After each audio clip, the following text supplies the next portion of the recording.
I met David when I was 24. I had just moved to a quiet little town after my dad passed away. I was looking for peace, for a restart, and there he was, tall, kind eyes, worked in a local hardware store. He wasn't flashy or rich, but there was something grounding about him. The kind of man who opens doors and calls his mother every Sunday. The kind of man you think will never hurt you. We dated for about a year. Dinners at little diners, weekend trips to the lake, slow evenings on his porch talking about the future. He made me feel safe. And after the chaos I'd left behind, that meant everything. David told me early on about his mom, Carol. She'd been in a car accident when he was 16. Drunk driver. She survived, but her spine was shattered, paralyzed from the waist down. She had raised him alone, and after the accident, he took care of her. Always spoke about her with this fierce loyalty that made you admire him. She's tough, he'd say, but she gave me everything. At the time, I saw that as a green flag. I thought, if he takes care of his mother like that, imagine how he'll treat me. We got married in the fall. Small ceremony. Nothing fancy, just the people who mattered. 2 weeks before the wedding, David sat me down. I talked to Mom. She's going to move in with us after the honeymoon. It wasn't a question. It wasn't a discussion. It was a fact. And in my newlywed haze, I nodded. Of course. She's family. And just like that, I stepped into a life I hadn't fully understood. Not yet. I met Carol properly a few weeks after we moved into the house David and I were renting. She was in her mid-50s, sharp eyes, and an air of quiet judgment. Her face rarely smiled, but she wasn't outright hostile. Just cold. She didn't speak to me much at first. Most of the time, she spoke through David. Even if I was in a room, tell your wife the soup's too salty. Ask her where my heating pad went. Tell her I need to go to the bathroom. I told myself it was just adjustment. She was in a new home, new environment. She'd warm up. She never did. Within a month, I found myself adjusting every part of my life around Carol. David had a job that kept him out of the house 10 hours a day. That left me part-time at the florist, part-time unpaid caregiver. I started bathing her, transferring her from bed to chair, cooking meals she liked, cleaning her laundry, organizing her pills, calling her doctors. No help, no thanks. But every time I felt the weight creep in, I'd remember David's face when he talked about her, how she'd raised him, how he'd cared for her all those years. I'm not doing anything he didn't already do, I'd tell myself. This is just what love does. We'd been married 2 years when I realized I hadn't had a single weekend to myself since Carol moved in. Friends stopped inviting me out. I always had to say no. My hobbies disappeared. I had once loved painting. Now I couldn't even find my brushes. I gained 15 pounds. My back started aching. I caught myself crying in the shower just so no one would hear. David would come home, kiss my forehead, and ask how Mom was doing. Not me, Mom, but I kept going because I was a wife, a daughter-in-law, a good woman. 5 years in, we had our first child, a daughter, and 2 years after that, a son. You'd think things would change, that someone would say, hey, maybe she needs help. But no, Carol didn't change. She started criticizing how I raised them. You let them watch too much TV. They don't eat enough vegetables. Back when I was a mother, David, well, he was a good dad. He played with them. He worked hard, but he never stepped in. Never told his mother to back off. Never once said, Let's get some help for you. And I didn't ask. I was too afraid of being called ungrateful. 10 years and I'd stopped keeping track of time. I stopped thinking about what I wanted, stopped dreaming of vacations, stopped imagining a different life. Carol became the axis of the household. We didn't travel. Couldn't risk leaving her. We didn't hire a nurse. Too expensive, David said. We didn't eat out. She wouldn't be able to come. So we stayed, and I served Carol's birthday party, year 15 of our marriage. I baked her a homemade cake, spent days prepping the house. She rolled into the kitchen, took one look, and said, "Humph, chocolate. You know I prefer lemon." She didn't touch a slice. That night, as I cleaned up alone, David said, "You know how picky she is. Don't take it personally." And I realized something. Every time she slighted me, I was the one told to adjust. Every time I asked for something, I was being too sensitive. And every time I cried alone at night, no one noticed. I started telling myself a dangerous lie. This is what good people do. But inside, I was disappearing. I couldn't remember the last time someone asked me how I was. The last time I made a decision just for myself. I was a wife, a mother, a caregiver, but I was no longer a person. It wasn't one big moment that broke me. It was years of little cuts. Like when Carol demanded I reheat her tea because it wasn't hot enough, while I held a crying baby in one arm and stirred soup with the other. Or when I mentioned wanting to go back to work full-time and David just said, "But who would look after Mom?" 20 years of this. 2 decades of being the background character in my own life. And I told myself, at least they love me. Until the day I heard what Carol really thought of me. Show protagonist missing her own mother's funeral or a child's graduation. Add internal monologue during each event to reflect suppressed grief and guilt. Add vivid scenes where Carol undermines a protagonist in front of guests or family, e.g., implying she's lazy, selfish. Include Carol weaponizing her condition to manipulate situations. One child resents a situation and rebels. The other tries to mediate. Show how the protagonist is stuck between their emotional needs and caregiving demands.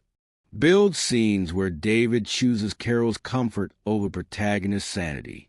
Include gaslighting behavior. You always overreact, or Mom didn't mean it like that. Protagonist collapses or experiences severe burnout symptoms, fatigue, fainting, chest pains. Her pain is minimized. David delays taking her to the doctor because Mom needs help bathing. It was a quiet Tuesday afternoon. The sun filtered gently through the lace curtains in the kitchen. The protagonist, let's call her Maria, was folding laundry by the hallway closet. She wasn't eavesdropping. She wasn't even curious. But then she heard Carol's voice, loud and unfiltered, on a speakerphone call with a friend. "Oh, please, she's not a saint. She's just a free servant. If David had married someone with a spine, I'd be in a home years ago." The words echoed like a bomb in her chest. Time slowed. Her hands went numb. The folded towels dropped to the floor. Carol laughed. Her friend laughed too. And Maria? She stood frozen. 2 decades of sacrifice, reduced to servitude. She walked outside in a trance, barely feeling the wind on her face. Her mind spiraled. Free servant. No spine. Just some weak woman who gave her life away. Suddenly, her entire reality, the endless caregiving, the missed vacations, the night spent crying in the laundry room, the holidays sacrificed, the friendships faded, came crashing down like a house of cards. She remembered her wedding day, David smiling nervously as she walked down the aisle. She remembered moving Carol into their home after the accident. She remembered David whispering, "Just for a while, babe. She'll be okay soon." That while became 20 years, and the woman she fed, bathed, protected, and emotionally endured called her a free servant, missing her father's funeral. Because Carol had a urinary tract infection and panicked when left alone, sitting in the ER for a gallbladder attack, alone, because David couldn't leave Carol's side, canceling her art classes when Carol accused her of abandoning her. Each flashback hurt more than the last. And yet, Maria had never complained. Not truly. She believed in duty, in marriage, in doing the right thing. Until that moment, she didn't realize what she had lost. Her identity, her dignity, her voice. Maria didn't yell. She didn't confront Carol. She didn't cry in front of David. She became quiet, cold, focused, intentional. For the first time in 20 years, she started keeping secrets. She began researching elder care facilities. She consulted lawyers about property laws and spousal obligations. She visited a therapist in secret. She called her daughter, now in her early 30s, and asked, "If I left, would you think less of me?" Her daughter paused, then said, "Mom, I've been waiting for you to say that my entire life." Maria cried for the first time in months. But this time, the tears tasted like freedom. She met with a family lawyer, a smart woman named Angela who listened with wide eyes and a clenched jaw. Angela said, "You've given this family your life, and they've exploited your kindness. You have options. Let's build them." They worked quietly but efficiently. Maria started transferring accounts into her name. She took copies of tax records, medical bills, and emails. She even began documenting Carol's cruel remarks in case they tried to guilt her later. And then Maria reached out to a geriatric care consultant, someone who helped families transition elders into full-time care. She's non-compliant, emotionally manipulative, and physically dependent, Maria said. But she's not my responsibility anymore. She sat both her children down, adults now, with families of their own. They had seen them balance for years. They remembered the fights, the stress, the deadness in their mother's eyes. She told them everything, from the phone call to the silent breakdown. "I'm done being the free servant," she said. "I don't need your approval, but I'd like your support." Her son stood and hugged her silently. Her daughter cried, "We never blamed you, Mom. We blamed him." Before the storm, with all the pieces in place, Maria began drafting her departure letter. Not for Carol, but for David. A letter filled with truth, not angry, not bitter, just honest. She described what it was like to disappear, to be needed but never cherished, to be useful but never loved, to exist in service of others and watch your own soul wither quietly in the background. She signed it. "I was never your servant. I was your partner, and I deserve more." Maria, she folded it, sealed it, and placed it on the kitchen table. Then she packed her bag and walked out the door. The sun hadn't even risen when Maria placed the sealed letter on the kitchen table. She paused to look around the home, her prison for 20 years. Every corner of the house carried echoes of her silence. The recliner where Carol demanded constant attention. The kitchen where she made 2 separate dinners, Carol's strict diet and everyone else's. The couch where David once kissed her and later forgot how. She whispered goodbye to no one. She didn't slam the door. She closed it gently, because quiet exits hurt the loudest. Where's breakfast? I haven't had my pills.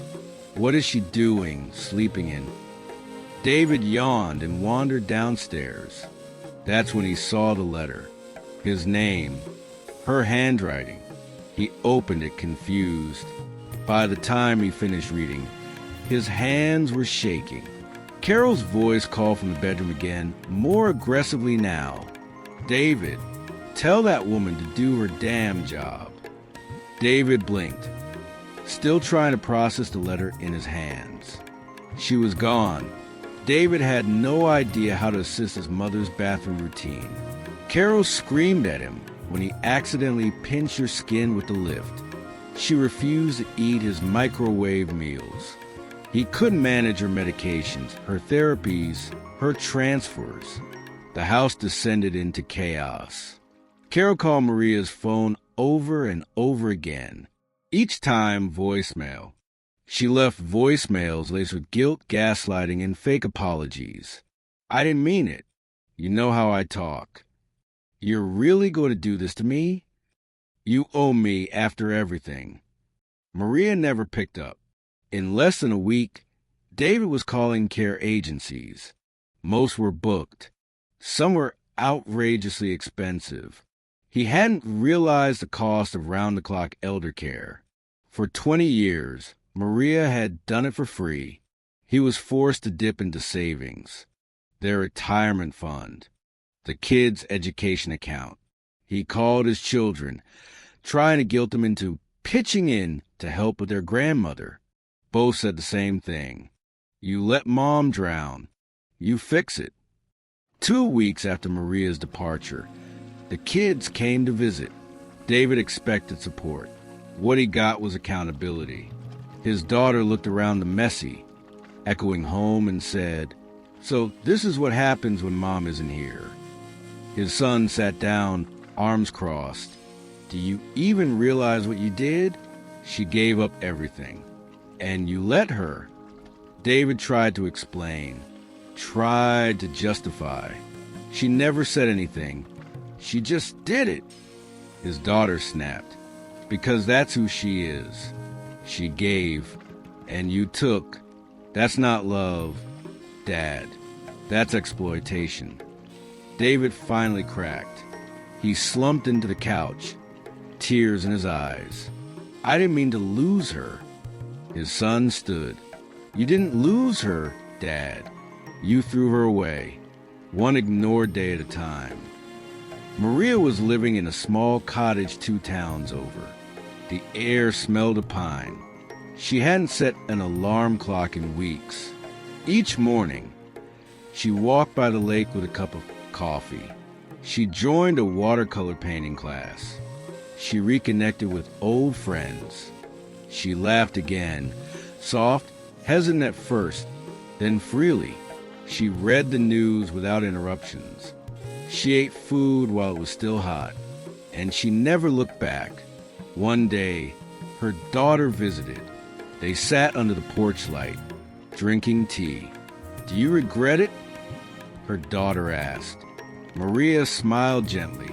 "I regret waiting so long." Maria didn't know how to relax at first. In those early weeks after leaving, she'd catch herself glancing at the clock every few minutes. Is it time for Carol's medication? Did I switch the laundry? Did David remember the therapy bills? Then she'd remember. None of that was her responsibility anymore. At first, it was terrifying, then freeing. She started with small things. Things she hadn't done in decades. Blossom, she walked barefoot in the garden. Books, she borrowed books from the library and read late into the night. Artist's palette, she joined a local art class, rediscovered her love of sketching. Woman in lotus position, she enrolled in yoga, not because she needed it, but because her soul did. For the first time in over 20 years, Maria's life had no one else's name attached to it. Unpacking the silence, Maria started seeing a therapist named Lena, a warm, soft-spoken woman in her early 60s who wore long scarves and let silences hang like laundry on a calm day. It was in that room where Maria spoke words out loud she'd never dared whisper before. I stayed because I thought that's what love was. I was afraid if I left, I'd become the villain. Somewhere along the way, I forgot that I mattered. Lena didn't fix her. She helped Maria fix herself. Session after session, Maria peeled back layers of exhaustion, grief, anger, and shame. And beneath it all, a woman who had learned not just how to endure, but how to fight for her own life. Maria didn't keep in touch with David, but her children updated her periodically, sometimes with emotion, other times with quiet disbelief. One autumn afternoon, her daughter visited with tears in her eyes. Dad's not doing well. Stress caught up to him. He's been in and out of the hospital. Maria didn't gloat. She closed her eyes, held her daughter's hand, and whispered, "I hope he finds peace in his own way." Carol, they said, had been moved to state-funded care. She burned through the last of their savings. No one visited her anymore. The nurses said she was bitter, angry, and increasingly delusional. Maria didn't wish her pain. She simply wished herself distance. David's handwriting. Maria stared at the envelope for 2 full hours before opening it. Inside was a single sheet of paper. No dramatics, no manipulation, just an apology. "You gave me the best years of your life, and I let you drown. You didn't deserve that. I hope you found joy. I wouldn't expect forgiveness, but I wanted you to know I finally see it, all of it." Maria cried as she read it, not because she wanted him back, but because sometimes even late clarity can still untangle an old knot in your chest. She didn't write back, but she forgave him anyway. And a new name. Maria started going by her maiden name again. She updated her driver's license, her medical records, her library card. It felt symbolic. She was reclaiming a piece of herself that had been buried under laundry baskets, pill schedules, and gaslighting remarks like, "You're just overreacting." She didn't need to be someone's wife, someone's caretaker, someone's background. She was Maria Elena Salazar, artist, reader, woman who walks by the lake at sunrise, and survivor of 20 years of slow erasure. Scene 6, the birthday dinner. On her 58th birthday, Maria sat at a cozy Italian restaurant with her 2 children. There was laughter, real laughter, a chocolate cake with a single candle. Her daughter toasted, "To Mom, who finally chose herself. We're so proud of you." Maria teared up. "You know," she said, "people think that revenge is dramatic, loud, explosive, but mine wasn't." She raised her glass. "My revenge was choosing peace after giving everything to people who mistook my love for labor." Clink. Maria often thought about the word selfless. It had been used as a compliment her entire life. But now, she saw it differently. Selfless, as in without a self. That was what they'd turned her into, what she'd allowed herself to become. Until she remembered, love should not cost you your identity. Kindness should not be currency traded for abuse. And silence is not the same as peace. Maria returned to the lake one evening, as the sun set in soft gold across the water. She sat alone. No calls, no demands, just wind and stillness. She thought of her old life, the endless caregiving, the back pain, the dismissals, the tears cried into dishwater. And then she thought of now, the friends, the art, the walks, the quiet joy of hot tea sip without urgency. She didn't need revenge in the way people imagine. She needed a new beginning. And she had it. "I am not the woman who stayed," she thought. I'm the woman who survived and then chose to live.